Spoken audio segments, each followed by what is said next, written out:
Hello everyone, स्वागत है आप सबका आज के इस वीडियो में, जिसमें कि हम करने वाले हैं क्लास 12th म्यूजिक के यानी कि संगीत के मोस्ट इंपॉर्टेंट 222 क्वेश्चन आंसर को, जो कि आपके आने वाले एग्जाम के लिए काफ़ी ज़्यादा इंपॉर्टेंट प्रश्न रहने वाला है। क्योंकि इस वीडियो में मैंने जितने भी प्रश्न लिए हैं सभी प्रश्न आपके एग्जाम के लिए चुने हुए इंपॉर्टेंट प्रश्न हैं। तो आप लोग वीडियो को अच्छे से ध्यानपूर्वक और लास्ट तक जरूर देखिएगा। तो चलिए शुरू कर लेते हैं पहले क्वेश्चन से। और पहला क्वेश्चन है हमारा, संगीत का जनक किसे कहा जाता है? तो नारद जी को कहा जाता है संगीत का जनक। अगला क्वेश्चन है, संगीत को कितने भागों में विभाजित किया गया है? विभाजित किया गया मतलब बांटा गया है। तो संगीत को ना 3 भागों में विभाजित किया गया है। पहला शास्त्रीय संगीत, दूसरा लोक संगीत और तीसरा पाश्चात्य संगीत। याद रखिएगा, ये क्वेश्चन आपसे ऑब्जेक्टिव में इस तरह से पूछा जाएगा, संगीत को कितने भागों में विभाजित किया गया? ऑप्शन में रहेगा 2, 3, 4 और 5। तो आप क्या टिक करेंगे? तो जो 3 ऑप्शन में होगा उसको टिक करेंगे। और लघुत्तरीय में आपसे पूछा जाएगा कि संगीत को कितने भागों में विभाजित किया गया? जितने भी भागों में विभाजित किया गया यानी कि बांटा गया उसका नाम लिखे। तो आपको ये तीनों नाम लिखना है, समझ गए ना? तो ये प्रश्न आपको लघुत्तरीय में भी पूछा जा सकता है और ऑब्जेक्टिव क्वेश्चन में भी पूछा जा सकता है। अब अगला क्वेश्चन है, सरगम के स्वर कौन कौन से हैं? तो सारे ग म प ध नि, सारे ग म प ध नि ये सरगम के स्वर हैं। नेक्स्ट क्वेश्चन है, तंत्र वाद्य यंत्र किसे कहते हैं? तो वह वाद्य यंत्र जिसमें तारों का उपयोग किया जाता हो उसे ही हम लोग कहते हैं तंत्र वाद्य यंत्र। अब आपसे पूछा जाएगा निम्नलिखित में से कौन तंत्र वाद्य यंत्र है? समझ गए? या फिर तंत्र वाद्य यंत्र के अंतर्गत आते हैं। और 4 ऑप्शन में से पहला ऑप्शन रहेगा वायलिन, दूसरा रहेगा तबला, तीसरा रहेगा ढोलक, चौथा रहेगा शहनाई। अब आप क्या टिक करेंगे? तो सितार को टिक करेंगे या वीणा को टिक करेंगे। क्यों? क्योंकि इसमें तार रहता है। तो जो भी तार वाले वाद्य यंत्र होते हैं उन्हीं को कहा जाता है तंत्र वाद्य यंत्र। समझ गए? अगला क्वेश्चन है, ध्रुपद गायन शैली किस राज्य में प्रचलित है? तो मध्य प्रदेश। वैसे तो पूरे भारत में ही बजाया जाता है इसको, लेकिन खास रूप से ये फेमस है, प्रचलित है ध्रुपद गायन शैली मध्य प्रदेश में। अगला क्वेश्चन है, कौन सा राग सुबह में गाया जाता है? तो भैरव राग को सुबह में गाया जाता है और भी कई सारे राग हैं जिसको कि सुबह में गाया जाता है। समझ गए? अब अगला क्वेश्चन है हमारा, सप्तक कितने प्रकार के होते हैं? वेरी वेरी इंपॉर्टेंट क्वेश्चन, इसको VVI टिक कर सकते हैं कि सप्तक कितने प्रकार के होते हैं। तो याद रखना है आपको, सप्तक 3 प्रकार के होते हैं, मंत्र सप्तक, मध्य सप्तक और तार सप्तक। ये भी क्वेश्चन आपसे ऑब्जेक्टिव में पूछा जा सकता है कि निम्नलिखित में से सप्तक के कितने प्रकार हैं? 2, 3, 4 या 5। तो याद रखेंगे 3। और लघुत्तरीय में आपसे पूछा जाएगा सप्तक के कितने प्रकार होते हैं, नाम लिखें। तो आपको 3 लिख देना है। सप्तक के 3 प्रकार होते हैं। पहला लिखना है मध्य सप्तक, दूसरा मध्य सप्तक और तीसरा तार सप्तक। समझ गए? और आप लोगों को ना वीडियो को, आज की इस वीडियो को अच्छे से और लास्ट तक जरूर देखना है। अगर इस वीडियो को आप लोग लास्ट तक देख लेते हैं तो आधा से ज्यादा आपको लघुत्तरीय प्रश्न और आधा से ज्यादा लगभग आपके 60 to 70% ऑब्जेक्टिव क्वेश्चन आपको आज के इस वीडियो से ही देखने को मिल जाएगा। आपके एग्जाम में जितने भी क्वेश्चन आएंगे ना, उसका आधा से ज्यादा क्वेश्चन आपको, चाहे वो ऑब्जेक्टिव हो या लघुत्तरीय प्रश्न हो, आपको आज के इस वीडियो से ही देखने को मिल जाएगा। दीर्घ उत्तरीय प्रश्न नहीं देखने को मिलेगा क्योंकि ये तो 1 लाइनर क्वेश्चन है। लेकिन ये आपको बता देते हैं, इस वीडियो को अगर आप पूरा कंप्लीट कर लेते हैं ना और अच्छे से समझ लेते हैं, याद कर लेते हैं, तो आधा से ज्यादा क्वेश्चन आपको ऑब्जेक्टिव और सब्जेक्टिव का भी लघुत्तरीय बहुत अधिक प्रश्न आपको आज के इस वीडियो से ही देखने को मिल जाएगा। तो इस वीडियो को तो आप लोग आज पूरा लास्ट तक जरूर देखिएगा और ध्यानपूर्वक अच्छे से देखिएगा। समझ गए? अब अगला क्वेश्चन है, वीणा किस देवता का वाद्य यंत्र है? ये तो सबको पता है कि सरस्वती जी जो है उनका वीणा जो है वाद्य यंत्र है, सरस्वती जी का। अगला क्वेश्चन है, ख्याल गायन की उत्पत्ति किस काल में हुई थी? तो मुगल काल में ख्याल गायन की उत्पत्ति की गई थी। अगला क्वेश्चन है, शुद्ध स्वर कितने होते हैं? तो शुद्ध स्वर सबको पता है 7 होते हैं। ये भी आपसे ऑब्जेक्टिव में पूछा जाएगा, सबको याद रखिएगा। अगला क्वेश्चन है, संगीत का प्रारंभ यानी कि शुरुआत किससे होता है? तो स्वर से होता है। किसी भी राग में पढ़ते हैं तो क्या पढ़ते हैं? सबसे पहले उसका स्वर ही पढ़ते हैं। तो संगीत का जो प्रारंभ होता है, शुरुआत होता है, वो किससे होता है? तो स्वर से होता है। अगला क्वेश्चन है, कौन सा राग वर्षा ऋतु में गाया जाता है? तो मियाँ मल्हार जो है ये वर्षा ऋतु में गाया जाता है। और मियाँ मल्हार की रचना किसने किया है? तो तानसेन ने किया है। ये भी याद रखिएगा। समझ गए? मियाँ की तोड़ी, राग दीपक, इन सभी रागों की रचना किसके द्वारा किया गया? तो तानसेन के द्वारा किया गया। याद रखिएगा। तानसेन कौन थे? तो अकबर के दरबार में नवरत्नों में से एक थे। समझ गए? तानसेन, यहाँ पर तानसेन होगा। ठीक है, तो याद रखिएगा। और अगला क्वेश्चन करने से पहले बताना चाहेंगे, अगर अभी तक आप लोग म्यूजिक के इंपॉर्टेंट गेस क्वेश्चन का PDF नहीं लिए तो किस तरह से आप लोग इस PDF को ले सकते हैं। और ऑलरेडी बहुत सारे बच्चे जो है ना पहले से इस पीडीएफ को ले चुके हैं। तो जो भी बच्चे पहले से इस पीडीएफ को ले चुके हैं वे लोग तो वीडियो को थोड़ा सा स्किप करके अगले क्वेश्चन से आप लोग देख लीजिएगा। लेकिन जो लोग अभी तक बचे हुए हैं, अभी तक इस पीडीएफ को नहीं लिए, तो वो लोग किस तरह से आप लोग इस पीडीएफ को ले सकते हैं और इसमें आपको क्या क्या मिलेगा वो आपको बता देते हैं। तो इसमें आपको मिलेगा म्यूजिक का ऑब्जेक्टिव क्वेश्चन, म्यूजिक का सब्जेक्टिव क्वेश्चन और साथ ही साथ पीवाईक्यू, यानी कि आपके एग्जाम में जो भी प्रश्न इस साल बोर्ड एग्जाम में पूछे जाएंगे, चाहे वो ऑब्जेक्टिव प्रश्न हो या सब्जेक्टिव प्रश्न हो। सब्जेक्टिव में भी लघु उत्तरीय, दीर्घ उत्तरीय प्रश्न हो, यानी कि इस साल आपके आने वाले बोर्ड एग्जाम के लिए जो भी इंपॉर्टेंट ऑब्जेक्टिव या सब्जेक्टिव प्रश्न है इसका पीडीएफ आपको मिल जाएगा। ऑब्जेक्टिव प्रश्नों की संख्या रहेगी 400 से भी अधिक और लघु उत्तरीय दीर्घ उत्तरीय प्रश्नों की संख्या रहेगी 100 से भी अधिक, यानी कि 117 के करीब इसमें क्वेश्चन है या 110, इस तरह से कुछ प्रश्न है। अगर इसको अच्छे से कर लेते हैं ना आप, तो इसके अलावा आपके एग्जाम में एक भी प्रश्न इसके बाहर से नहीं पूछा जाएगा। इतना बस अगर आप लोग अच्छे से कर देते हैं तो। और इसके साथ साथ पिछले 11 साल में आपके एग्जाम में जो भी प्रश्न पूछे गए हैं वो उसमें जो ऑब्जेक्टिव क्वेश्चन वो भी आपको आंसर के साथ इस पीडीएफ में देखने को मिल जाएगा, समझ गए। और साथ ही एक और चीज आपको बता दे, कई बच्चे क्या होते हैं कि अलग अलग बोर्ड से देखते हैं ना, तो झारखंड बोर्ड के बच्चे होंगे, बिहार बोर्ड के बच्चे होंगे, तो उन दोनों का तो काम इसी पीडीएफ से चल जाएगा। लेकिन यूपी बोर्ड के अगर कोई बच्चे होंगे ना, तो उनको इसके अलावा एक और पीडीएफ मिलेगा। कौन सा पीडीएफ मिलेगा? तो अभी जो आपको करवा रहे हैं ये 1 लाइनर वाला पीडीएफ का फॉर्म ये भी मिलेगा, क्योंकि यूपी बोर्ड में क्या होता है 1 लाइनर क्वेश्चन भी पूछा जाता है, समझ गए ना। बिहार बोर्ड और झारखंड बोर्ड वाले बच्चों को तो केवल 3 ही पीडीएफ मिलेगा और इस 3 पीडीएफ के पढ़कर ही आपका काम चल जाएगा। लेकिन जो यूपी बोर्ड वाले बच्चे होंगे उसको ये वाला पीडीएफ भी मिलेगा, समझ गए। यानी कि यूपी बोर्ड के बच्चे को आपको 4 पीडीएफ मिलेगा। और इतना अगर आप लोग कर लेते हैं तो इसके अलावा आपको कुछ भी और करने की जरूरत नहीं पड़ेगी। अब इसको लेना कैसे है? तो केवल और केवल आप 30 रुपए पे करके इस पीडीएफ को प्राप्त कर सकते हैं। अब लेना कहां पर है, पे कैसे करना है? तो देखिए सिंपल सा जो ये पीडीएफ है आपको आपके व्हाट्सएप नंबर पर मिल जाएगा। क्या होता है कई बार आपको कई सारे लोग कहते हैं कि आप एप्लीकेशन पे जाइए, प्ले स्टोर से ये ऐप डाउनलोड कीजिए। कई सारे लोग कहते हैं कि वेबसाइट से आपको मिलेगा, उस पर ही पे करना है, उसी पर मिलेगा। तो उसमें बहुत सारे बच्चे तो ले लेते हैं, लेकिन बहुत सारे बच्चे को कंफ्यूजन होती है कि कैसे पे करेंगे, कैसे डाउनलोड करेंगे, ये सब में कंफ्यूजन होता है। इसलिए सिंपल सा ये पीडीएफ जो आपको आपके व्हाट्सएप नंबर पर मिल जाएगा। और व्हाट्सएप तो सब लोग चलाते हैं और व्हाट्सएप चलाना भी सिंपल है, उस पर जैसे कोई नॉर्मल पीडीएफ होता है वैसे ही आपको भेज दिया जाएगा, समझ गए। अब पे कैसे करना है? तो ये जो नंबर आपको दिख रहा है 7903820891, इस नंबर पे आप लोग फोन पे, गूगल पे, पेटीएम किसी भी माध्यम से पे कर सकते हैं। जैसे ही नंबर आप लोग फोन पे, गूगल पे या पेटीएम में डालिएगा तो नाम आ जाएगा गौतम कुमार। उसमें आपको क्या करना है, केवल और केवल 30 रुपये पे कर देना, समझ गए। किसी भी माध्यम से आप लोग 30 रुपये पे कर दीजिएगा। जैसे ही आप पे करते हैं उसका स्क्रीनशॉट ले लेना है और इसी नंबर से जो व्हाट्सएप है इस व्हाट्सएप पे आपको स्क्रीनशॉट को भेज देना है। और स्क्रीनशॉट भेजने के बाद आपको बस छोटा सा मैसेज कर देना म्यूजिक, जिससे कि ये पता चल जाए आपको म्यूजिक का पीडीएफ चाहिए। जैसे ही आप पे करके स्क्रीनशॉट भेजेंगे, सब्जेक्ट का नाम बताएंगे और आप लोग म्यूजिक में अगर हो सके तो बोर्ड भी थोड़ा लिख दीजिएगा कि हमें नहीं, मेरा बिहार बोर्ड है, मेरा झारखंड बोर्ड है। क्या होता है ना कि झारखंड बोर्ड वाले बच्चे के लिए और बिहार बोर्ड वाले बच्चों के लिए तो ठीक है ये पीडीएफ दे देंगे, लेकिन यूपी बोर्ड वाले जो बच्चे हैं उनको 1 लाइन क्वेश्चन ही पूछा जाएगा। तो सबको इतना है कि अगर आपको जितना पीडीएफ देंगे इतना आप कर लेंगे ना, तो इसके अलावा आपको कुछ करने की जरूरत नहीं पड़ेगी। बिहार बोर्ड वालों के लिए और ये 3 पीडीएफ मिलेगा, बिहार बोर्ड और झारखंड वाले बोर्ड वाले बच्चों के लिए। और यूपी बोर्ड के बच्चे होंगे तो उनको 4 पीडीएफ मिलेगा, समझ गए ना। उसमें एक और पीडीएफ आपको ऐड करके देंगे ये 1 लाइनर क्वेश्चन का, क्योंकि आप यूपी बोर्ड वाले बच्चों का 1 लाइनर क्वेश्चन भी पूछा जाता है, समझ गए। तो आपको बोर्ड भी बता देना कि हम इस बोर्ड से हैं, समझ गए। इतना जैसे ही आप करेंगे, पे करके स्क्रीनशॉट भेजेंगे, सब्जेक्ट का नाम बताएंगे, बोर्ड का नाम बताएंगे, आपको जो पीडीएफ है तुरंत मिल जाएगा। और इसमें जितना ऑब्जेक्टिव सब्जेक्टिव क्वेश्चन दिया हुआ है इसके बाहर से एक भी क्वेश्चन आपको एग्जाम में देखने को नहीं मिलेगा। क्यों नहीं देखने को मिलेगा? क्योंकि आपके एग्जाम में क्वेश्चन कहां से आएंगे, तो जिस सिलेबस में टॉपिक दिया हुआ है उसी टॉपिक से क्वेश्चन आएंगे। और उस टॉपिक से रिलेटेड जो भी क्वेश्चन इस साल आपके एग्जाम में आ सकते थे, बन सकते थे, इंपॉर्टेंट क्वेश्चन ऑब्जेक्टिव और सब्जेक्टिव दोनों इस पीडीएफ में ऐड कर दिया गया है। यानी कि आप इसको अच्छे से कर लेते हैं तो आपको इसके अलावा कुछ भी करने की नहीं जरूरत पड़ेगी, न कोई गेस्ट पेपर, न कोई क्वेश्चन बैंक, न कोई बुक, समझ गए। तो केवल और केवल आप लोग 30 रुपये पे करके इसको ले सकते हैं। जो लोग भी बचे हुए अभी तक नहीं लिए तो इसको आप लोग जरूर ले लीजिएगा, समझ गए। अब आते हैं अपने अगले क्वेश्चन पे। अभी तो बहुत सारा क्वेश्चन करना है, आपको वीडियो को बस ध्यानपूर्वक देखना है। तो 13 नंबर क्वेश्चन है हमारा, तबले का आविष्कार किसने किया? तो अमीर खुसरो ने किया था तबले का आविष्कार। कौन सा राग संध्या के समय में गाया बजाया जाता है? तो राग यमन को संध्या के समय में गाया बजाया जाता है।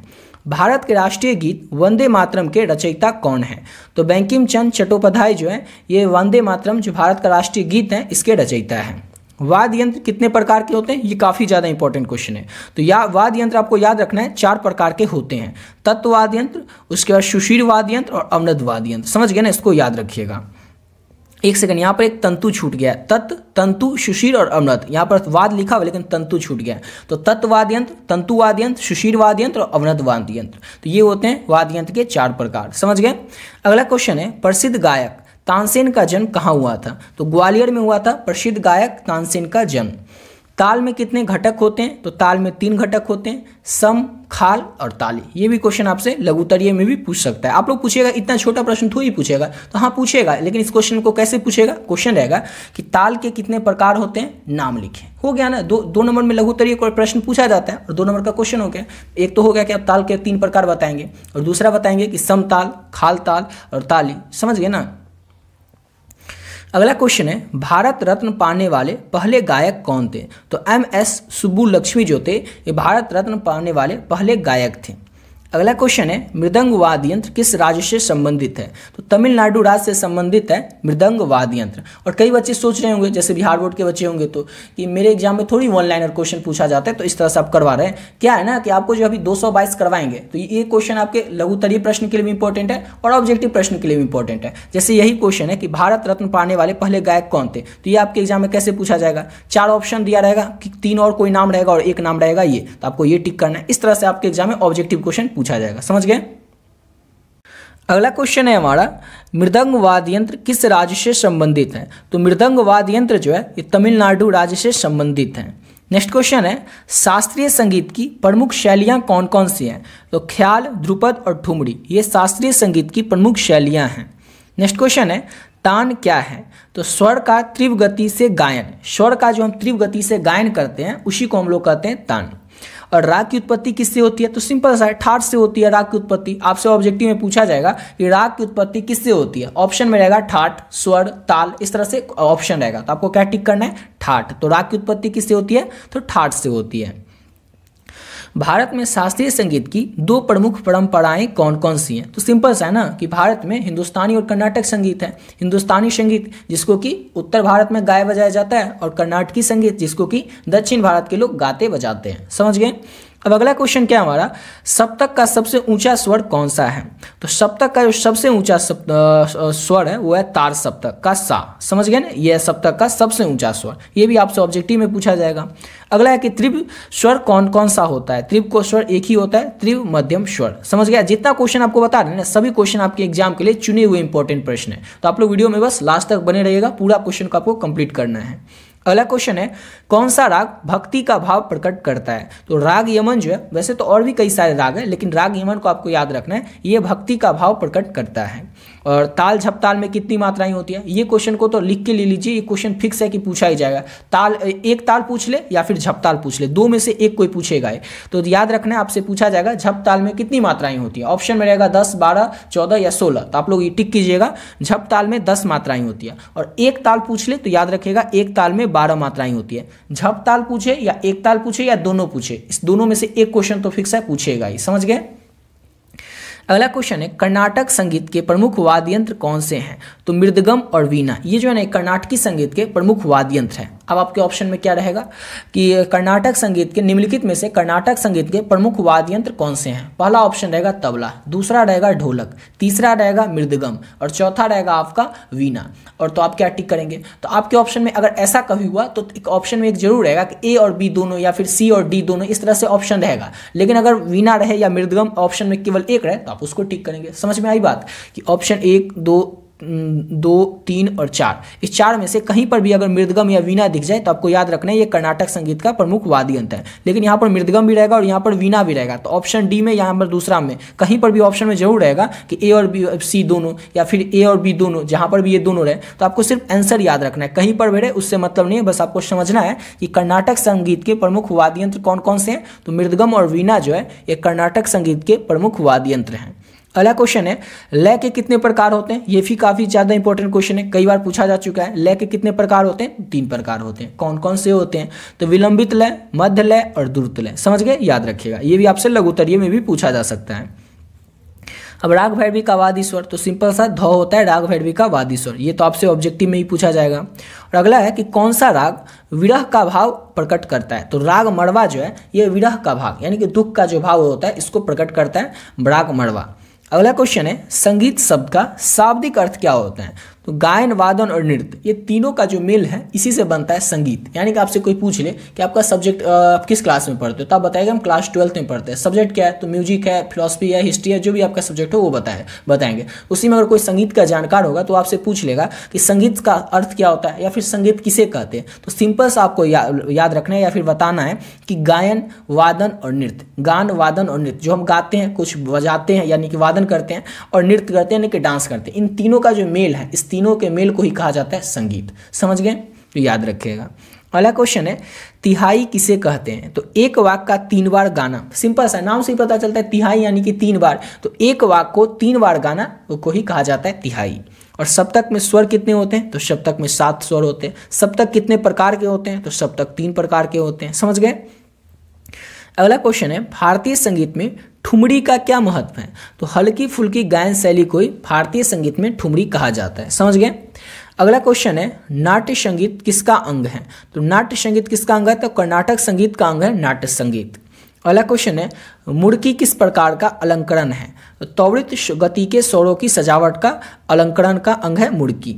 अगला क्वेश्चन है राग मियाँ मल्हार किस समय में गाया जाता है। तो वर्षा के ऋतु में राग मियाँ मल्हार जो है इसको गाया बजाया जाता है, और इसके रचयिता कौन है, तो तानसेन है। अगला क्वेश्चन है वीणा का प्रमुख भाग कौन सा होता है। तो वीणा का जो तंतु भाग होता है वो वीणा का सबसे प्रमुख भाग होता है, मेन भाग होता है।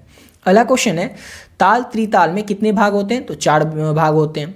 स्वर कितने प्रकार के होते हैं। तो स्वर याद रखना है, कई बच्चे कंफ्यूज होते हैं कि नहीं स्वर तो 5 प्रकार के होते हैं, कोई कहते हैं स्वर 7 प्रकार के होते हैं, कोई कहते हैं 12 प्रकार के होते हैं। तो आपको याद रखना है कि स्वर होते हैं 12 प्रकार के। अब आपसे एग्जाम पूछ ले कि स्वर कितने प्रकार के होते हैं, ऑप्शन में रहे 7, 5, 12 और 18, तो क्या टिक करेंगे, स्वर कितने प्रकार के हैं, तो 12 प्रकार के। लेकिन वहीं पर पूछ ले कि शुद्ध स्वर कितने प्रकार के होते हैं, तो याद रखिएगा टिक करना है आपको, शुद्ध स्वर 7 प्रकार के होते हैं। और वहीं पर पूछ ले कि विकृत स्वर कितने प्रकार के होते हैं, तो 5 प्रकार के होते हैं। अब समझ में आई, अब तो आपका कंफ्यूजन दूर हो गया होगा, क्योंकि कहीं पर आपको देखने को मिलता है 7, कहीं पर 12, कहीं पर 5, तो कंफ्यूज हो जाते हैं। इसलिए कंफ्यूज नहीं होना है, सिंपल सा याद रखना है कि स्वर 12 प्रकार के होते हैं, जिसमें कि 7 शुद्ध स्वर होता है और 5 जो है विकृत स्वर होता है। समझ गए।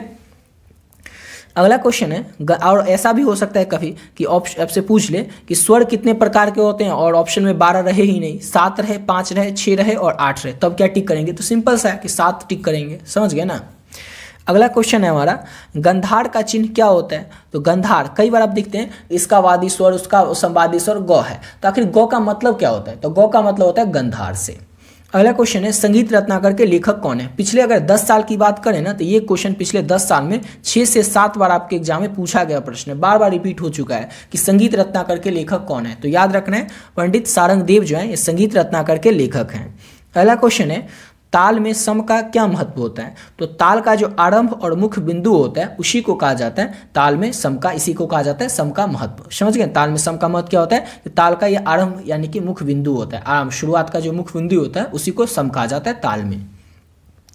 राग बागेश्वरी का वादी स्वर सिंपल सा याद रखना है मो होता है। और कौन सा राग रात के दूसरे पहर में गाया जाता है। तो राग दरबारी जो है इसका गाने बजाने का समय रात का दूसरा पहर, रात का जो दूसरा पहर होता है मध्य रात्रि का समय, उस समय में राग दरबारी को गाया बजाया जाता है। राग केदार का वादी स्वर कौन सा है। तो धौ है राग केदार का वादी स्वर। अगला क्वेश्चन है तान का उपयोग किसके लिए किया जाता है। तो राग के स्वरों को गति देने के लिए तान का उपयोग किया जाता है। तान का जो उपयोग है किसके लिए किया जाता है, तो राग के स्वरों को गति देने के लिए। अगला क्वेश्चन है भारतीय संगीत में ठाट कितने प्रकार के होते हैं। भारतीय संगीत में ठाट कितने प्रकार के होते हैं। तो याद रखना है सिंपल सा, भारतीय संगीत में ठाट 10 प्रकार के होते हैं। और अब पिछला साल का क्वेश्चन अगर देखेंगे ना, तो आपको 2013 से लेकर के 2024 यानी पिछले 11 साल में ये क्वेश्चन 11 बार तो नहीं लेकिन 9 से 10 बार आपको देखने को मिलेगा। शायद किसी 18 में या 16 में नहीं पूछा गया, नहीं तो हर साल ये क्वेश्चन पूछा जाता है। ऐसा किसी साल नहीं है जो क्वेश्चन नहीं पूछा गया, हर साल, शायद ही किसी साल नहीं पूछा जाता हो, नहीं तो हर साल ये क्वेश्चन पूछा ही जाता है। और सभी बोर्ड में कि भारतीय संगीत में ठाट कितने प्रकार के होते हैं। अगर यूपी बोर्ड वाले बच्चे होंगे तो उनसे याद रखना, आप लोगों को 1 लाइनर में पूछा जाएगा इस तरह से। और जो बिहार बोर्ड और झारखंड बोर्ड वाले बच्चे होंगे उनको याद रखना है कि आपसे ऑब्जेक्टिव में पूछा जाएगा कि भारतीय संगीत के में ठाट कितने प्रकार के होते हैं। ऑप्शन में रहेगा 9, 8, 10, 11, 12। तो याद रखना है भारतीय संगीत में ठाट 10 प्रकार के होते हैं।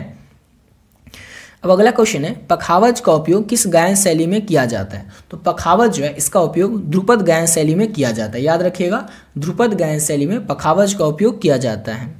रागों की संख्या कितनी होती है, तो राग की ना असंख्य संख्या, मतलब वैसे तो कुछ राग जैसे आप बता दीजिएगा राग की संख्या 30-32 होती है, हमको पता है, लेकिन आप गिन ही नहीं सकते। अब कई सारे राग होते हैं, उस राग के भीतर उसके अंग कई सारे होते हैं, तो इस तरह से हम लोग आपके ऑप्शन में रहेगा असंख्य अनगिनत, तो आप लोग उसको टिक कीजिएगा, समझ गए ना। वैसे तो बहुत सारे लोग कहेंगे कि नहीं राग के इतने ही प्रकार होते हैं, राग के उतने ही प्रकार होते हैं, लेकिन जैसे अगर एक राग है ना, उस राग के भी कई प्रकार होते हैं, इसलिए रागों के कई सारे प्रकार होते हैं, समझ गए, इसलिए आपको याद रखना है असंख्य। तो फिर सोचिएगा कि सर हम एग्जाम के लिए क्या क्या पढ़ेंगे, तो आपको तो पहले ही बता दें कि जो नोट्स आपको मिला है उसको अच्छे से कर लेना है, क्योंकि आपके सिलेबस में ना लिखा हुआ है कि आपको इस राग के बारे में पढ़ना है किसी भी एग्जाम के लिए। जैसे कि अभी तो आप क्लास 12th में, लेकिन आगे जब आप ग्रेजुएशन करेंगे म्यूजिक से, तो उसमें भी आपका सेमेस्टर जितना होगा हर एक सेमेस्टर में लिखा होगा कि इस राग, आपके सेमेस्टर फर्स्ट में इस राग से क्वेश्चन पूछा जाएगा, कुछ राग का नाम लिखा होगा। फिर सेमेस्टर के बाद आप कोई गवर्नमेंट जॉब चाहेंगे टीचर के लिए, तो उसमें पहले स्टेट का एग्जाम होता है, उसमें भी लिखा होता है कि इस राग से क्वेश्चन पूछा जाएगा। फिर अगर उससे और भी आगे जाते हैं तो बीपीएससी का एग्जाम होगा, उसके बाद फाइनली लोग टीचर बनते हैं, उसमें भी लिखा रहता है सिलेबस में कि इस राग से पूछा जाएगा। लेकिन सिर्फ ये लिख दिया जाए कि रागों से क्वेश्चन पूछा जाएगा सिलेबस में, तो कई सारे राग है, पता ही नहीं चल पाएगा कितना राग के बारे में पढ़ना है, इसलिए सिलेबस में मेंशन किया जाता है कि आपको इतना ही राग के बारे में पढ़ना है। और जितने भी राग के बारे में आपके एग्जाम में क्वेश्चन पूछा जाएगा, सभी राग से रिलेटेड जो भी क्वेश्चन बन सकते थे आपके एग्जाम के लिए, वो सब आपको ऑलरेडी जो ऊपर पीडीएफ बताया उस पीडीएफ में वो सब क्वेश्चन ऐड कर दिए गए, समझ गए ना। तो जो भी बच्चे क्लास 12th में आपका सब्जेक्ट अगर म्यूजिक है, अभी तक उस पीडीएफ को नहीं लिए जो आपको ऊपर बताए थे, तो उसको आप लोग जरूर ले लीजिएगा, समझ गए। अब आते हैं अपने अगले क्वेश्चन पे। अगला क्वेश्चन है गायन में अलंकार का क्या अर्थ है, तो स्वर का सज्जा गायन में अलंकार का अर्थ होता है। भारतीय संगीत में सप्तक का मध्य स्वर कौन सा होता है, तो भारतीय संगीत में सप्तक का जो मध्य स्वर है वो म होता है। अगला क्वेश्चन है पंडित रविशंकर किस वाद्य यंत्र के लिए प्रसिद्ध थे। ये भी क्वेश्चन कई बार आपके एग्जाम में ऑलरेडी पूछा गया है कि पंडित रविशंकर किस वाद्य यंत्र के लिए प्रसिद्ध थे, तबला के लिए, सितार के लिए, वीणा के लिए या मृदगम के लिए। तो याद रखना है पंडित रविशंकर जो थे ये सितार वादन के लिए प्रसिद्ध थे। संगीत का पहला ग्रंथ कौन सा है, तो इसका आप लोग एग्जैक्ट आंसर नहीं बता सकते, बहुत सारा ग्रंथ जो है वो संगीत के बारे में पहले लिखा जा चुका है, लेकिन 4-5 जो किताब है मेन संगीत का प्रमुख पुस्तक है, उसमें नाट्य शास्त्र को ही लिखा गया है संगीत का पहला ग्रंथ। इसलिए आपको याद रखना है कि संगीत का जो पहला ग्रंथ है वो नाट्य शास्त्र है, समझ गए।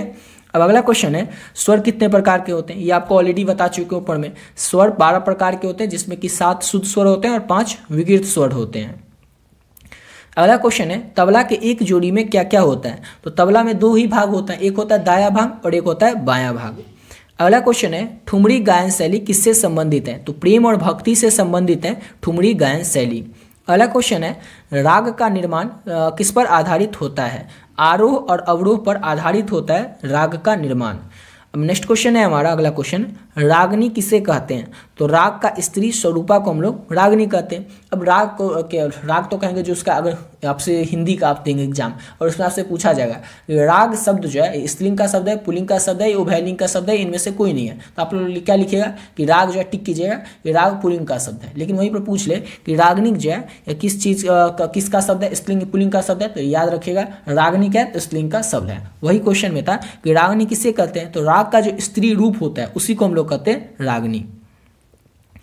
भारत के किस राज्य में लोकगीत बाउल प्रचलित है, तो बाउल जो है ये पश्चिम बंगाल राज्य में ये लोकगीत है, जो कि बाउल जिसका नाम है ये पश्चिम बंगाल राज्य में प्रसिद्ध है।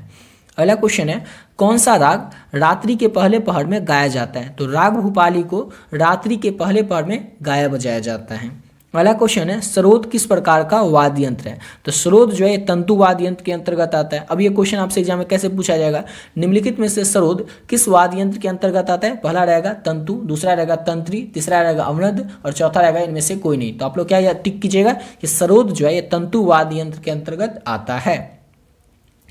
अगला क्वेश्चन है गंधार स्वर का प्रतीक चिन्ह क्या है, तो गौ जो है ये गंधार स्वर का प्रतीक चिन्ह होता है। भारतीय संगीत में ठाठ की संख्या कितनी होती है, तो भारतीय संगीत में ठाठों की 10 संख्या होती है।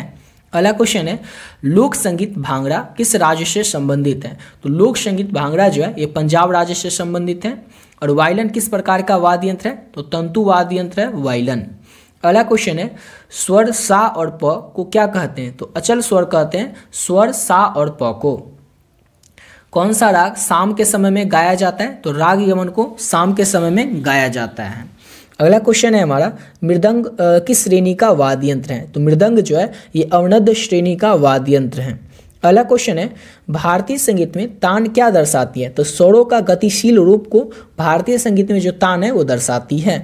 अगला क्वेश्चन है सप्तक का अर्थ क्या होता है? तो जो 7 स्वरों का समूह होता है उसी को कहा जाता है सप्तक, और सप्तक के बता ही चुके हैं 3 प्रकार होते हैं।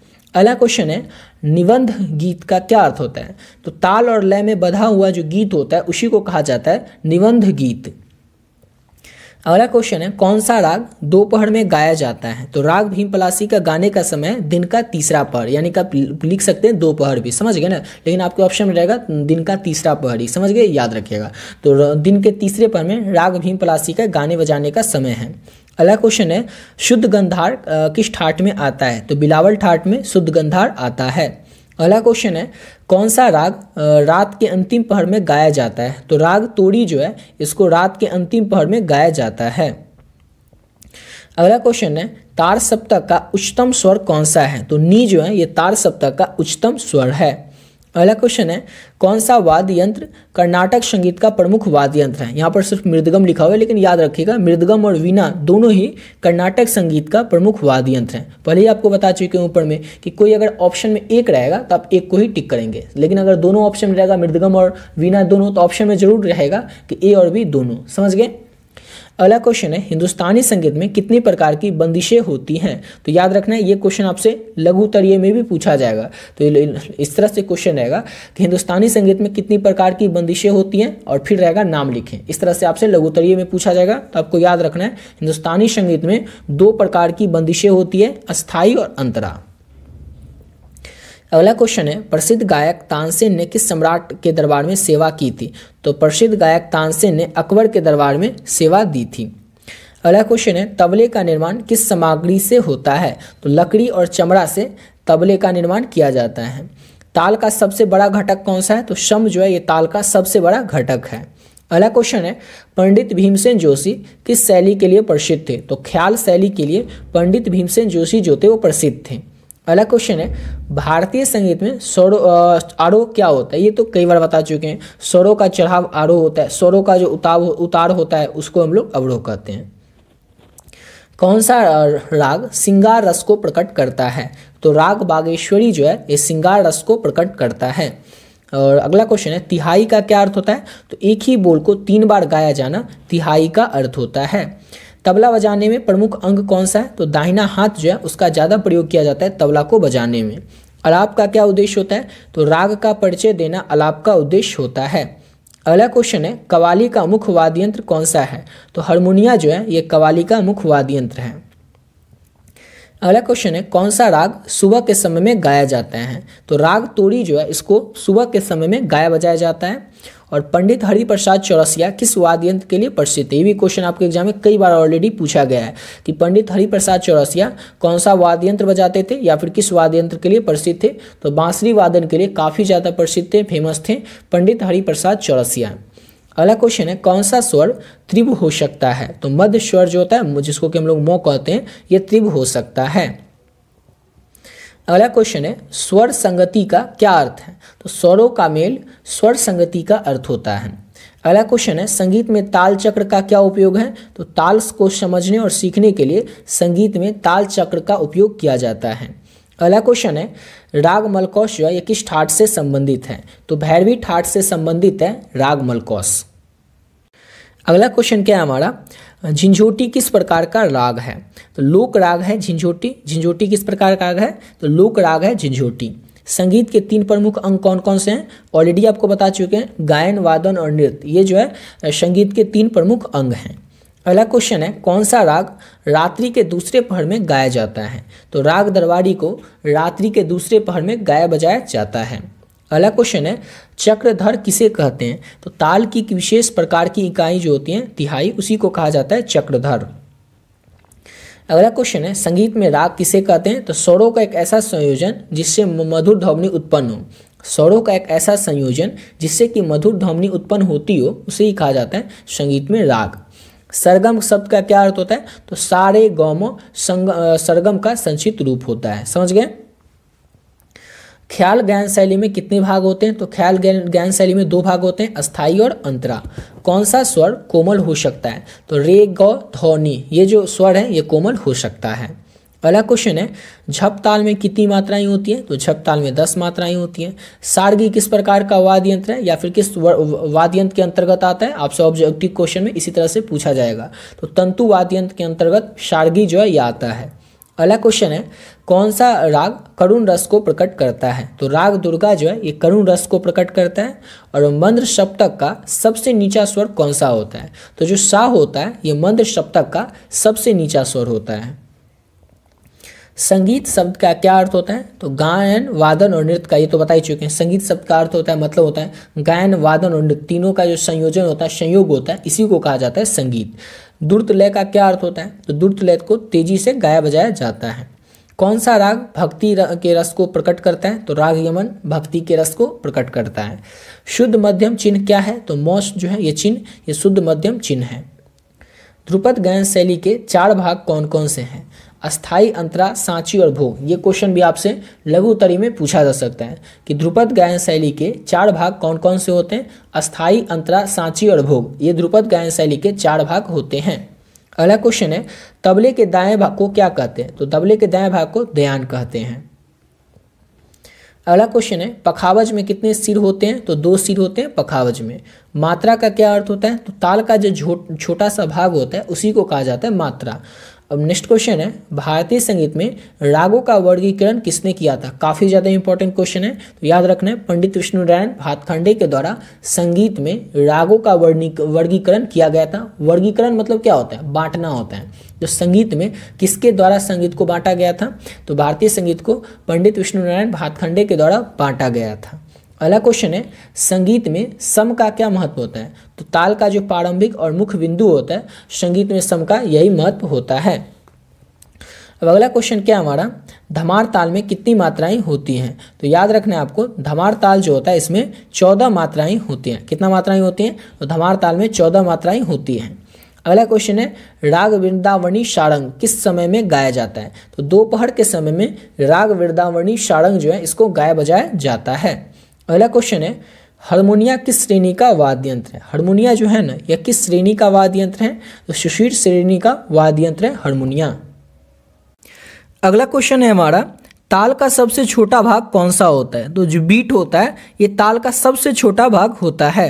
नेक्स्ट क्वेश्चन है ख्याल गायन में कौन सा ताल अधिक प्रचलित है? तो ख्याल गायन में जो 3 ताल है ये सबसे ज़्यादा प्रचलित है, यानी कि फेमस है, और इसका 3 ताल याद रखिएगा। अगला क्वेश्चन है राग को पहचानने का प्रमुख आधार क्या होता है? अब आपको क्या करेगा कि किसी भी राग का आरोह लिख देगा, अवरोह लिख देगा, उसका वादी लिखा हुआ होगा, संवादी लिखा हुआ होगा। तो आप लोग खुद से पहचानना होगा। अगर आप लोग सभी राग के बारे में पढ़े होंगे तो आप लोग खुद से पहचान सकते हैं कि ये राग यमन है, ये राग केदार है, ये राग भीम पलासी है। यानी किसी भी राग को पहचानने का जो प्रमुख आधार है वो उसका आरोह, अवरोह, वादी और संवादी होता है। अगला क्वेश्चन है पंडित कुमार गंधर्व किसके लिए प्रसिद्ध थे? तो ख्याल गायन के लिए पंडित कुमार गंधर्व जो थे वो प्रसिद्ध थे। अगला क्वेश्चन है गायक का मुख्य काम क्या होता है? तो राग और ताल का पालन करना ख्याल गायक का मुख्य काम होता है। किसी भी राग और ताल का पालन करना गायक का मुख्य काम होता है। अगला क्वेश्चन है भारतीय संगीत में ठाठ का क्या महत्व है? तो रागों का वर्गीकरण जो है वो ठाठ के द्वारा ही किया जाता है। और अगला क्वेश्चन है कौन सा राग रात्रि के तीसरे पहर में गाया जाता है? तो राग चंद्रकौश, राग चंद्रकौश जो है इसको रात्रि के तीसरे पहर में गाया बजाया जाता है। अगला क्वेश्चन है कोमल गंधार किस ठाठ में आता है? तो असावरी ठाठ में कोमल गंधार जो है वो आता है। नेक्स्ट क्वेश्चन है विलंबित लय का क्या अर्थ होता है? तो धीमी गति का लय को ही हम लोग विलंबित लय कहते हैं। सरस्वती वाद्य किससे कहते हैं? तो सरस्वती वाद्य यंत्र जो हम लोग वीणा को कहते हैं। नेक्स्ट क्वेश्चन है ठुमरी का प्रमुख विषय क्या होता है? तो प्रेम और भक्ति ठुमरी का प्रमुख विषय होता है। अगला क्वेश्चन है तबले में तिरकिट का क्या अर्थ होता है? तो एक विशेष बोल। तबले में तिरकिट का अर्थ होता है एक विशेष बोल। अगला क्वेश्चन है आरोह अवरोह का क्या उपयोग है? तो राग के स्वरों का क्रम, रागों के स्वरों का क्रम को हम लोग आरोह अवरोह का उपयोग कहते हैं। अगला क्वेश्चन है कौन सा राग वीर रस को प्रकट करता है? तो राग बागेश्वरी जो है ये वीर रस को ही प्रकट करता है। अगला क्वेश्चन है भारतीय संगीत में कौन सा स्वर अचल कहलाता है? तो भारतीय संगीत में जो स और प स्वर है इसको अचल स्वर कहते हैं। अगला क्वेश्चन है झूमर लोकगीत जो है यह किससे संबंधित है? तो झूमर, घूमर नहीं, झूमर यहाँ पर पूछा जा रहा है। घूमर तो है राजस्थान का, लेकिन झूमर जो है ये झारखंड का लोकगीत है। अगला क्वेश्चन है तबला किस तालवाद की श्रेणी में आता है? तो अवनद वाद्य यंत्र की श्रेणी में आता है तबला। अगला क्वेश्चन है कौन सा राग सुबह के दूसरे पहर में गाया जाता है? तो राग तोड़ी जो है इसके गाने बजाने का जो समय है वो सुबह का दूसरा पहर है। अगला क्वेश्चन है राग दरबारी किस ठाट से संबंधित है? तो अशावरी ठाट से संबंधित है राग दरबारी। नेक्स्ट क्वेश्चन कर लेते हैं। और अगला क्वेश्चन है लयकारी का क्या अर्थ होता है? तो लय के जो विभिन्न प्रकार होते हैं इसी को कहा जाता है लयकारी। याद रखिएगा लयकारी का क्या अर्थ होता है, लयकारी का क्या मतलब होता है?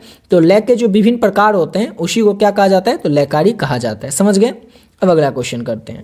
और नेक्स्ट क्वेश्चन है हमारा कौन सा राग विरह का भाव प्रकट करता है? तो राग पीलू जो है यह विरह का भाव प्रकट करता है।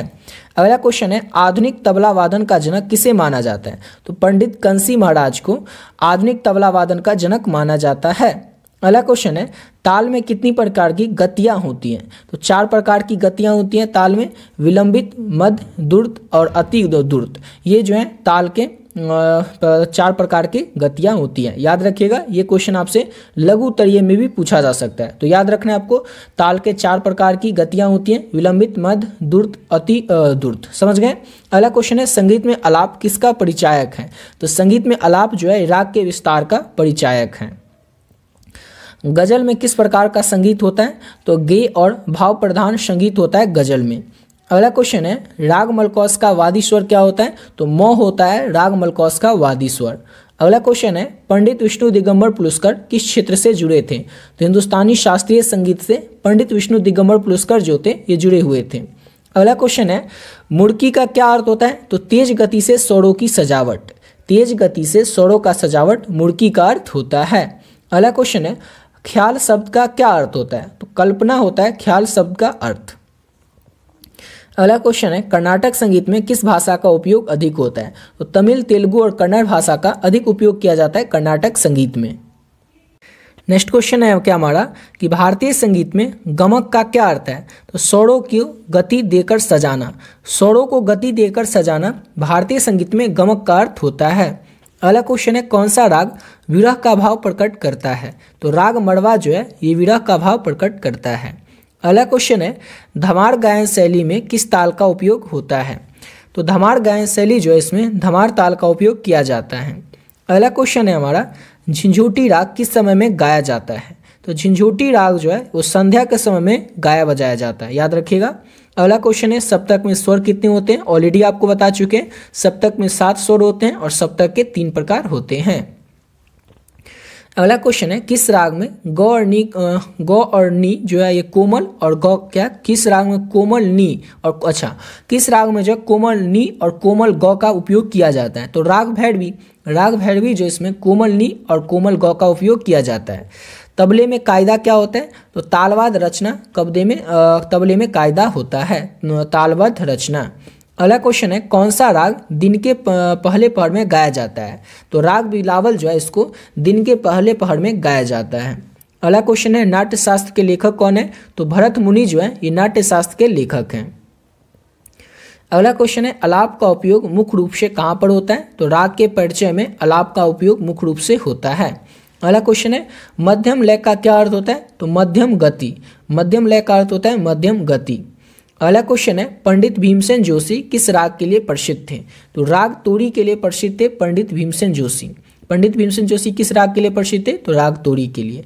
अगला क्वेश्चन है मृदगम किस संगीत शैली का मुख्य रूप से प्रयोग होता है? तो मृदगम जो है इसमें कर्नाटक संगीत का मुख्य रूप से प्रयोग किया जाता है मृदगम और वीणा में। अगला क्वेश्चन है हमारा सरगम अभ्यास का उद्देश्य क्या है? तो स्वरों को सुधारना। स्वर को सुधारना सरगम अभ्यास का मुख्य उद्देश्य होता है। कौन सा राग श्रृंगार रस को प्रदर्शन करता है? तो राग केदार जो है श्रृंगार रस का प्रदर्शन करता है। अगला क्वेश्चन है भारतीय संगीत में सम का क्या महत्व होता है? तो ताल का जो प्रारंभिक बिंदु होता है, ताल का जो शुरुआती बिंदु होता है उसी को कहा जाता है भारतीय संगीत में सम का महत्व, उसी को। अगला क्वेश्चन है चौताल में कितनी मात्राएं होती हैं? तो 12 मात्राएं होती हैं। और अगला क्वेश्चन है भारतीय संगीत में राग की उत्पत्ति किससे हुई है? तो भारतीय संगीत में जो राग है इसकी उत्पत्ति ठाट से हुई है। अगला क्वेश्चन है विलंबित ताल किस गायन शैली में उपयोग होता है। विलंबित ताल जो है इसका किस गायन शैली में उपयोग किया जाता है, तो ख्याल गायन शैली में विलंबित ताल का उपयोग किया जाता है। संगीत में लयकारी का क्या अर्थ होता है, तो लय की विविधता संगीत में लयकारी का अर्थ होता है। अगला क्वेश्चन है राग में वादी स्वर का क्या महत्व होता है, तो ये राग का मुख्य स्वर होता है राग में वादी स्वर। अगला क्वेश्चन है भारतीय संगीत में अवनद वाद्य यंत्र किसे कहते हैं, तो वह वाद्य यंत्र जिसमें चमड़े का उपयोग होता हो उसे ही भारतीय संगीत में अवनद वाद्य यंत्र कहा जाता है। समझ गए, याद रखिएगा। हो सकता है ये क्वेश्चन आपसे लघुतरी में पूछ ले, क्योंकि कभी कभी क्या होता है ना, सिंपल सा क्वेश्चन भी पूछ लिया जाता है लघुतरी में। तो याद रखिएगा एक ऐसा वाद्य यंत्र जिसमें कि चमड़े का उपयोग किया जाता हो उसे ही अवनद वाद्य यंत्र कहा जाता है। समझ गए। अगला क्वेश्चन है कौन सा राग वर्षा ऋतु के लिए उपयुक्त है, तो राग मियां मल्हार को गाया बजाया जाता है वर्षा ऋतु में, और राग मियां मल्हार की रचना किसने किया है, तो तानसेन ने किया है। अगला क्वेश्चन है हमारा झप ताल में, ये तो बता चुके हैं, झप ताल में 10 मात्राएं होती हैं। अगला क्वेश्चन है भैरवी ठाट का सबसे प्रसिद्ध राग कौन सा है, तो राग भैरवी जो है ये भैरवी ठाट का सबसे प्रसिद्ध राग है। अगला क्वेश्चन है ध्रुपद गायन शैली में मुख्य राग कौन सा है, तो राग भूपाली जो है ये ध्रुपद गायन शैली का मुख्य राग है। अगला क्वेश्चन है राग यमन का वादी स्वर कौन सा होता है, तो गंधार यानी कि ग जो है ये राग यमन का वादी स्वर होता है। अगला क्वेश्चन है कौन सा वाद्य गजल के लिए मुख्य होता है, गजल के लिए मुख्य राग कौन सा है, तो हारमोनिया जो है ये गजल के लिए मुख्य वाद्य यंत्र है। अगला क्वेश्चन है ख्याल गायन में किस प्रकार की लय का उपयोग किया जाता है, तो मध्य और द्रुत लय का उपयोग किया जाता है ख्याल गायन में। अगला क्वेश्चन है पंडित विष्णु नारायण भातखंडे ने किसकी रचना की है, तो भारतीय संगीत की ठाठ पद्धति की, भारतीय संगीत के ठाठ पद्धति की रचना की है पंडित विष्णु नारायण भातखंडे ने। अगला क्वेश्चन है राग और ठाठ में मुख्य अंतर क्या होता है, तो ठाठ जो है रागों का समूह है जबकि राग जो है विशिष्ट स्वर का संयोजन है। याद रखिएगा, तो यह क्वेश्चन आपसे लघुतरी में पूछ सकता है कि राग और ठाठ में मुख्य अंतर क्या होता है, तो ठाठ जो है रागों का समूह है जबकि राग जो है ये विशिष्ट स्वरों का संयोजन है। अगला क्वेश्चन है संगीत सम्राट की उपाधि किसे दी गई थी, तो तानसेन को संगीत सम्राट की उपाधि प्रदान की गई थी। अगला क्वेश्चन है कौन सा वाद्य ध्रुपद के साथ बजाया जाता है, तो पखावज जो वाद्य यंत्र है इसको ध्रुपद के साथ गाया बजाया जाता है। अगला क्वेश्चन है मुड़की का उपयोग किसके लिए होता है, तो राग की सजावट करने के लिए मुड़की का उपयोग किया जाता है।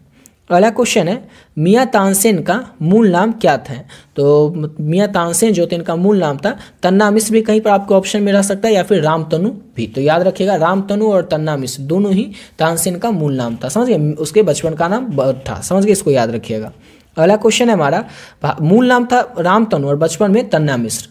अगला क्वेश्चन है भारतीय संगीत में कितनी प्रकार की लय मानी जाती है, तो भारतीय संगीत में 3 प्रकार की लय मानी जाती है, विलंबित, मध्य और द्रुत लय। सारगी किस वाद्य यंत्र के अंतर्गत आता है या फिर किस प्रकार का वाद्य यंत्र है, तो तंतु वाद्य यंत्र के अंतर्गत सारगी जो है ये आता है। आरोह और अवरोह का क्या अर्थ होता है, इसको तो आप लोग रट के रख लीजिए, ये फिक्स है कि पूछेगा ही। पिछले साल के क्वेश्चन उठा के देख लीजिए तो हर एक साल आपको ये मिल जाएगा, हर एक साल ये क्वेश्चन पूछा ही गया हो। 18 से लेकर के लगातार ये 24 तक हर एक साल पूछा ही गया कि आरोह और अवरोह। तो आरोह जो है ये स्वरों का चढ़ाव होता है और अवरोह होता है स्वरों का उतराव, और हर एक साल अलग अलग तरीका से पूछा जाता है। जैसे कि तीसरे साल पूछ लिया कि आरोह क्या होता है, तो ऑप्शन में रहेगा आरोह स्वरों का चढ़ाव, स्वरों का उताराव, स्वरों का उतराव चढ़ाव दोनों, या इनमें से कोई नहीं, इस तरह से रहेगा। या फिर पूछ लेगा आरोह किसे कहते हैं, तो समझ गए आरोह स्वरों का चढ़ाव, और आपसे पूछ लेगा स्वरों का चढ़ाव किसे कहते हैं, और ऑप्शन में रहेगा आरोह को, अवरोह का, इस या फिर इनमें से किसी को नहीं, इस तरह से रहेगा। तो आपको याद रखना है आरोह जो है इसके अंतर्गत स्वरों का चढ़ाव होता है और अवरोह जो है इसके अंतर्गत स्वरों का उतराव होता है। समझ गए, स्वर का जो चढ़ते क्रम होता है उसको कहा जाता है आरोह, और स्वर का जो उतरता क्रम होता है उसको अवरोह कहा जाता है। कौन सा राग सुबह के चौथे पहर में गाया जाता है, तो राग अहिर भैरव, इसको जो है इस राग को सुबह के चौथे पहर में गाया जाता है। तिहाई का क्या अर्थ होता है, तो एक ही वाक्य को 3 बार गाना, एक ही वाक्य को 3 बार गाना तिहाई का अर्थ होता है। अगला क्वेश्चन है कौन सा राग संध्या के समय में गाया जाता है, तो राग यमन जो है इसको संध्या के समय में यानी कि शाम के समय में इसको गाया बजाया जाता है। झूमर लोकगीत किस राज्य का, ये आपको ऑलरेडी बता चुके हैं। घूमर नहीं, घूमर तो है क्या कहते हैं राजस्थान का, लेकिन झूमर जो है झारखंड का लोकगीत है। अगला क्वेश्चन है भारतीय संगीत में ताल का क्या महत्व है, तो यह लय और गति का आधार होता है भारतीय संगीत में ताल। अगला क्वेश्चन है कव्वाली की उत्पत्ति कहाँ से हुई है, तो सूफी संगीत से कव्वाली की उत्पत्ति हुई है। बिस्मिल्लाह खां किस वाद्य यंत्र के लिए प्रसिद्ध थे? तो शहनाई वादन के लिए, शहनाई बजाने के लिए जो बिस्मिल्लाह खां थे ये प्रसिद्ध थे। राग बागेश्वरी का वादी स्वर कौन सा होता है? तो म होता है राग बागेश्वरी का वादी स्वर। संगीत में तान का उपयोग क्या है? तो राग के में स्वरों का जो विस्तार है यही इसी के द्वारा राग का जो राग में स्वरों का जो विस्तार किया जाता है तो तान के द्वारा ही किया जाता है, उसमें तान का ही उपयोग किया जाता है। अगला क्वेश्चन है कौन सा राग रात्रि के तीसरे पहर में गाया जाता है? तो राग चंद्रकौश जो है इसको रात्रि के तीसरे पहर में गाया बजाया जाता है, और राग भीम पलासी को दिन के तीसरे पहर में, ये भी पूछा जा सकता है। और राग भीम पलासी तो आपको बता दें कि ये भी हर एक साल पूछा ही गया क्वेश्चन 2013 से 24 तक कि राग भीम पलासी है, चंद्रकौश नहीं, राग भीम पलासी के गाने बजाने का समय तो दिन का तीसरा पहर। अगला क्वेश्चन है पंडित सारंग, अच्छा संगीत रत्नाकर के लेखक, ये तो आपको ऑलरेडी बता चुके हैं, पंडित सारंगदेव। अगला क्वेश्चन है राग, यहाँ तक 200 क्वेश्चन हो गया है और आपको बता चुके हैं 222 क्वेश्चन करेंगे, समझ गए? 222 नहीं 225 क्वेश्चन करेंगे, क्योंकि इसमें एक या दो क्वेश्चन जो था वो दोबारा भी आ गया था कुछ क्वेश्चन, इसलिए टोटल 225 क्वेश्चन आपको करेंगे, जबकि ऊपर आपको बताए थे 222 ही। तो 201 नंबर क्वेश्चन है हमारा, राग भूपाली में कौन से स्वर प्रयोग होते हैं? तो सारे ग म प ध, ये जो राग स्वर है इसको राग भूपाली में प्रयोग किया जाता है। दादरा ताल में कितनी मात्राएं होती हैं? तो 6 मात्राएं होती हैं दादरा ताल में। कोमल स्वर कितने होते हैं? तो 4 कोमल स्वर होते हैं, रे ग ध नि, ये जो है ये कोमल स्वर होते हैं। संगीत में चौगुन का क्या अर्थ होता है? तो लय को 4 गुना तेज करना संगीत में चौगुन का अर्थ होता है। अष्टताल में कितनी मात्राएं होती है? नाम से ही पता चलता है अष्टताल, यानी कि इसमें 8 मात्राएं होगी। अगला क्वेश्चन है हमारा, किस राग में केवल शुद्ध स्वर का प्रयोग होता है? तो राग बिलावल जो है इसमें केवल और केवल शुद्ध स्वर का प्रयोग किया जाता है। अगला क्वेश्चन है मिश्र राग किसे कहते हैं? तो जिसमें एक से अधिक रागों का मिश्रण हो उसे ही हम लोग मिश्र राग कहते हैं। अगला क्वेश्चन है क्विंटल का संबंध किससे है? तो पश्चिमी संगीत से क्विंटल का संबंध है। अगला क्वेश्चन है राग तोड़ी का वादी स्वर कौन सा है? तो गंधार जो है राग तोड़ी का वादी स्वर है। अगला क्वेश्चन है ताल का अंग कौन सा है? तो मात्रा जो है ये ताल का अंग होता है। अगला क्वेश्चन है राग पीलू किस समय में गाया जाता है? तो दोपहर के समय में राग पीलू को गाया बजाया जाता है। अगला क्वेश्चन है तानसेन के गुरु कौन थे? तो स्वामी हरिदास जो थे तानसेन के गुरु थे। अगला क्वेश्चन है राग के संवादी स्वर का क्या महत्व होता है? तो वादी स्वर का सबसे प्रमुख स्वर जो होता है, वादी स्वर का सबसे प्रमुख स्वर, सबसे मेन स्वर, उसी को संवादी स्वर कहा जाता है। अगला क्वेश्चन है मध्य सप्तक का मध्यम स्वर क्या है? तो म जो है ये मध्य सप्तक का मध्यम स्वर है। अगला क्वेश्चन है हमारा निबंध गीत का क्या अर्थ होता है? तो तालबद्ध गीत, तालबद्ध गीत निबंध गीत का अर्थ होता है।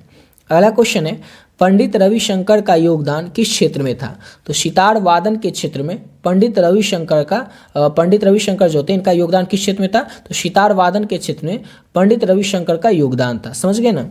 अगला क्वेश्चन है हमारा कौन सा राग शांति का भाव प्रकट करता है? तो राग दरबारी जो है ये शांति का भाव प्रकट करता है। और नियम अनुसार स्वरों के क्रम किसे कहते हैं? तो आरोह को कहते हैं स्वरों के क्रम नियम अनुसार। ताल में खाली का क्या अर्थ होता है? तो ताल में खाली जो है मात्राएं होती हैं। आवर्त का क्या अर्थ होता है? तो ताल का एक पूरा चक्र ही आवर्त कहलाता है। अगला क्वेश्चन है राग खमाज किस समय में गाया जाता है? तो रात्रि के समय में राग खमाज जो है इसको गाया बजाया जाता है। अगला क्वेश्चन है घुमक्कड़ी किस प्रकार का संगीत है? तो घुमक्कड़ी जो है ये लोकगीत है। अगला क्वेश्चन है संगीत में ठेका का क्या महत्व होता है? तो ताल का जो अस्थाई पैटर्न होता है उसी को संगीत में ठेका कहा जाता है। अगला क्वेश्चन है राग जोग का वादी स्वर कौन सा होता है? तो गंधार होता है राग जोग का वादी स्वर। अगला क्वेश्चन है ध्रुपद का प्रमुख वाद्य यंत्र कौन सा है? तो ध्रुपद का जो प्रमुख वाद्य यंत्र होता है वो पखावज होता है। और यहाँ तक कंप्लीट होता है हमारा 225 क्वेश्चन। और यकीन मानिए अगर आप इतना अच्छे से अभी तक अगर वीडियो में लास्ट तक बने हैं, देख लिए हैं, तो आपसे एग्जाम में इसी वीडियो से आपसे आधा से ज़्यादा क्वेश्चन बन जाएगा, चाहे वो ऑब्जेक्टिव हो या सब्जेक्टिव। सब्जेक्टिव में सिर्फ और सिर्फ लघु उत्तरीय, दीर्घ उत्तरीय नहीं, सिर्फ लघु उत्तरीय। और आपके जो ऑब्जेक्टिव क्वेश्चन होंगे वो आधे प्रश्न आपको आज के इस वीडियो से बन जाएगा, समझ गए। और आपको ऊपर में जो PDF बताए थे, जो भी बच्चे, आप आप किसी भी बोर्ड से हो, आप लोग Bihar board, UP board, Jharkhand board, इस 3 बोर्ड के अलावा भी किसी बोर्ड से होंगे, चाहे वो राजस्थान के हो, मध्य प्रदेश के हो या भारत के किसी भी बोर्ड से आप पढ़ रहे हो, चाहे सीबीएसई बोर्ड से हो, मेन रूप से आप सब सीबीएसई बोर्ड से हो, तो आप लोग इस पीडीएफ को ले सकते हैं केवल और केवल 30 रुपये पे करके, समझ गए ना। और उसको अगर आप लोग अच्छे से कर लीजिएगा तो जो आपका संगीत का टेंशन रहता है कि क्या क्वेश्चन पूछेगा, कैसे पूछेगा, सबसे ज़्यादा जिसका संगीत होता है ना उसको संगीत में ही टेंशन होता है, क्योंकि उसमें वादी संवादी रहता है, गाने बजाने का समय रहता है, ये समझ में नहीं आता होगा आप लोगों को। तो उसके लिए आपको कई सारा आपका क्वेश्चन पढ़ना पड़ता होगा, पता नहीं चल पाता ये इसको पढ़ेंगे तो ये क्वेश्चन के लिए इंपॉर्टेंट है एग्जाम के लिए कि नहीं। लेकिन आपको जो पीडीएफ दे रहे हैं उस पीडीएफ को अगर आप अच्छे से कर लेते हैं ना, एक और चीज़ आपको बता दें, अलग अलग बोर्ड वालों बच्चे के लिए अलग अलग पीडीएफ, ऐसा नहीं कि एक ही पीडीएफ आपको बिहार बोर्ड के बच्चे को भी देंगे, झारखंड बोर्ड के बच्चे को भी और यूपी बोर्ड के बच्चे को भी या मध्य प्रदेश के बोर्ड के बच्चे को, अलग अलग बोर्ड के बच्चे के लिए अलग अलग पीडीएफ है, समझ गए ना। तो अभी जो ऊपर आपको पीडीएफ बताएं ये तो पीडीएफ सिर्फ और सिर्फ बिहार और झारखंड बोर्ड के बच्चों के लिए, यूपी बोर्ड के लिए भी 2 पीडीएफ इसमें से एक मिलेगा और एक पीडीएफ आपको इसके अलावा मिल जाएगा, समझ गए। तो आप लोग किसी भी बोर्ड के बच्चे होंगे तो आप लोग अगर आपका सब्जेक्ट अगर म्यूजिक है तो केवल और केवल आप 30 रुपये पे करके नोट्स को ले सकते हैं। उसमें ऑब्जेक्टिव सब्जेक्टिव सारा प्रश्न आएगा, उसको अगर आप लोग अच्छे से कर लेते हैं तो इसके अलावा आपके एग्जाम में और आपको कुछ करने की जरूरत ही नहीं पड़ेगी। इसी से आपको सारा पीडीएफ जो है, इसी से आपको सारे क्वेश्चन एग्जाम में देखने को मिल जाएगा। जो लोग भी